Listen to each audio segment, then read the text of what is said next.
Je proclame que toute arme forgée contre moi est brisée dans le puissant nom de Jésus.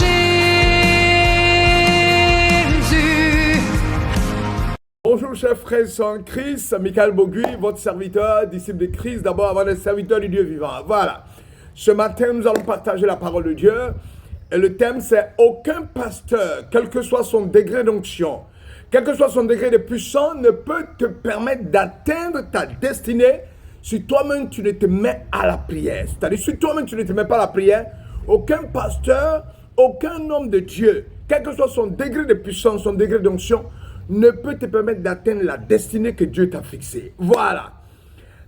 Nous prions le Seigneur. Notre Père et notre Dieu, nous bénissons ton nom, nous t'élevons, nous proclamons ton règne.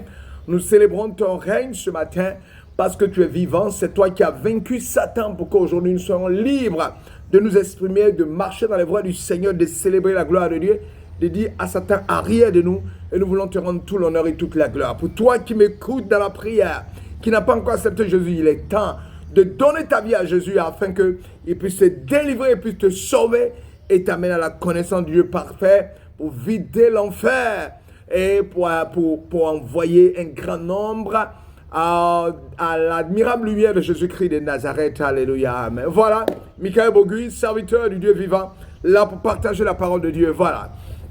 Il n'y a pas de pasteur qui peut vous amener vers votre destinée à moins que, je dis bien, à moins que vous commencez à prier vous-même. La prière est ce qui nourrit la vision. La prière est ce qui anime la vision. La prière est le moyen le plus efficace de préserver une quelconque vision que Dieu vous donne. Les différentes articulations, les différents mouvements, les différentes phases et la préservation d'une quelconque vision que Dieu vous donne ne peut être atteint et ne peut atteindre leur accomplissement que si et seulement si vous vous attelez à la prière constante. Si vous priez constamment, un homme de Dieu qui est puissant, utilisé par Dieu, est quelqu'un qui est constamment en prière. Lorsqu'il est constant dans la prière, c'est là que Dieu l'utilise puissamment. Oui, mon frère, ma soeur, mon fils et ma fille, lorsque vous arrêtez de prier, vous arrêtez de progresser. Vous ne grandissez pas spirituellement si vous ne priez pas. Ou si vous arrêtez de prier, vous ne grandirez pas spirituellement. Vous grandirez spirituellement si vous lisez constamment la Bible. Vous grandirez spirituellement si vous priez constamment et surtout en respectant les principes et les commandements de Dieu, bien sûr. Ça, c'est ça qu'il faut. Mais d'abord, avant de démarrer toute explication, il faut poser la question, quelle est la destinée ou le destin selon le monde?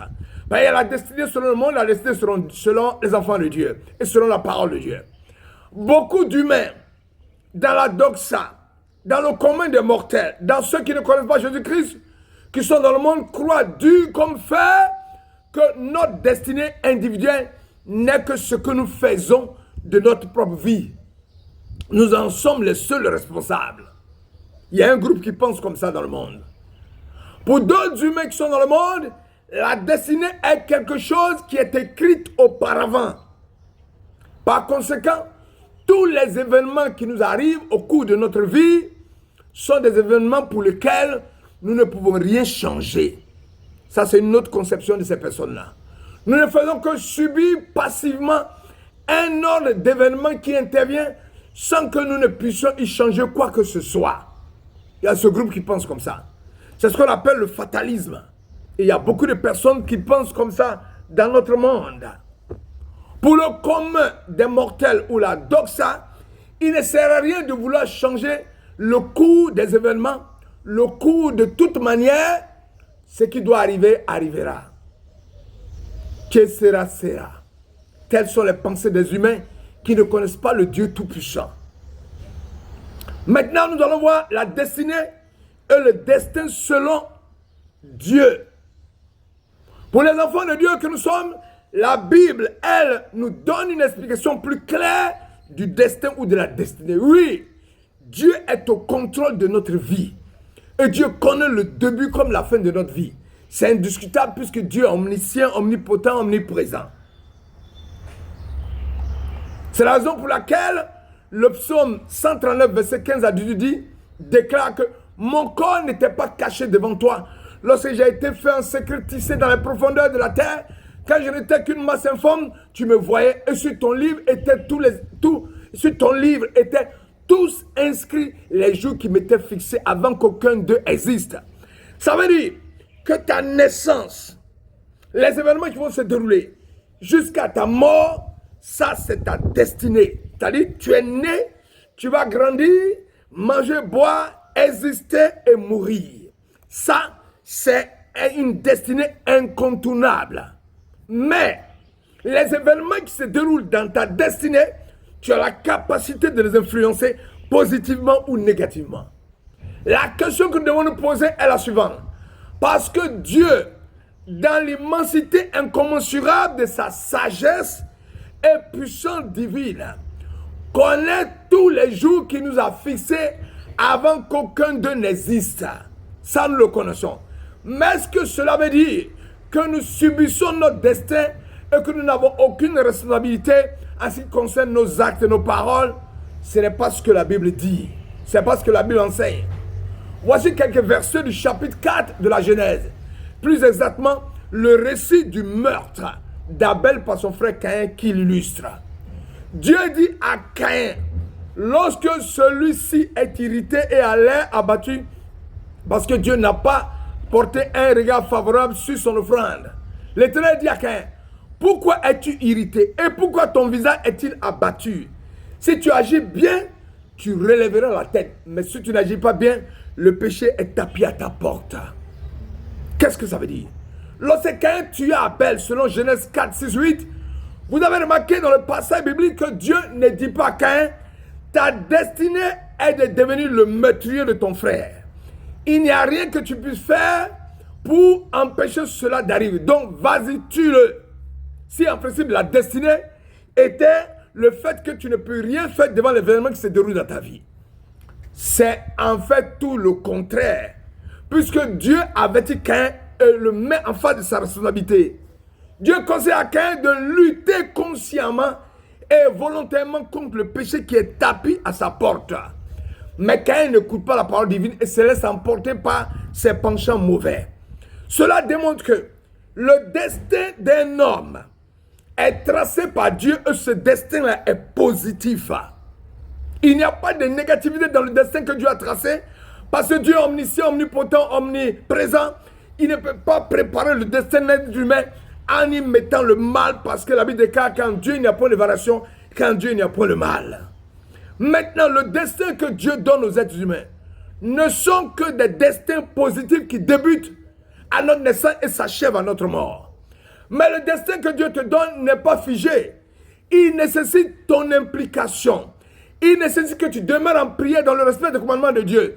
Si tu ne respectes pas les commandements de Dieu, si tu ne pries pas, quelle que soit la destinée glorieuse que Dieu t'a donnée, elle ne s'accomplira pas.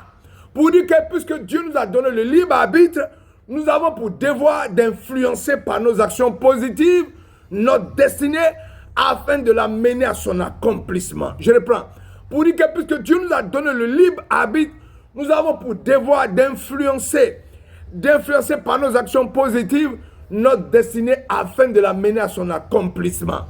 Si tu influences négativement ton destin ou ta destinée, ta responsabilité est engagée et tu ne pourras pas atteindre le but, l'objectif toujours positif que Dieu t'a assigné en te faisant venir sur cette terre. Tout au long des pages de la Bible, nous trouvons des avertissements de Dieu. Les avertissements de Dieu visent à recadrer le peuple de Dieu par Dieu lui-même afin de faire accomplir la destinée ou le destin de ce peuple, afin de l'aider à atteindre la destinée que Dieu a prévue pour lui. Le peuple que Dieu a rappelé à l'ordre par les prophètes, que Dieu envoie au peuple, il n'y a aucun fatalisme dans tout cela. La responsabilité humaine est engagée. Quelle que soit la manière dont Dieu conduit les destinées individuelles et collectives qui échappent à notre compréhension humaine bien trop limitée, voilà le véritable sens de notre destinée. Chacun a reçu des dons particuliers. Chacun a reçu un appel particulier à servir Dieu dans selon telle ou telle capacité. 1 Corinthiens 12 dit, il y a diversité de dons, mais le même esprit. Diversité de services, mais le même Seigneur. Diversité d'actes, mais le même Dieu qui accomplit tout en tout. Or, à chacun, la manifestation de l'esprit est donnée pour le bien de tous. En effet, à l'un est donné par l'esprit une parole de sagesse, à un autre une parole de connaissance, selon le même esprit, à un autre la foi par le même esprit, à un autre des dons de guérison par le même esprit, à un autre la responsabilité de faire des miracles, à un autre la prophétie, à un autre le discernement des esprits, à un autre diverses langues, à un autre l'interprétation des langues. Mais toutes ces choses, c'est un seul même esprit qui les accomplit en les distribuant à chacun en particulier comme il le veut. Dieu commande à son Saint-Esprit de te donner des grâces. Mais à toi de prier, de marcher dans la voie du Seigneur et de faire l'œuvre de Dieu pour que l'Éternel t'amène à accomplir la destinée ou le destin pour lequel il t'a envoyé. Notre destinée est en fin de compte une destination. Celle qui nous conduit de notre naissance à notre croissance, notre existence sur terre, qui nous conduira de manière finale au moment de notre mort physique. Notre destinée, si nous en avons bien entendu, est l'appel divin que Dieu nous adresse et le fait de demeurer fidèle à notre vocation. Nous conduisons vers notre destination finale. Il nous faut garder les yeux fixés sur la venue du Seigneur, car c'est lui, notre destination finale. C'est la vie éternelle en lui et par lui. C'est lui qui accordera à ceux qui lui seront restés fidèles la couronne de la victoire.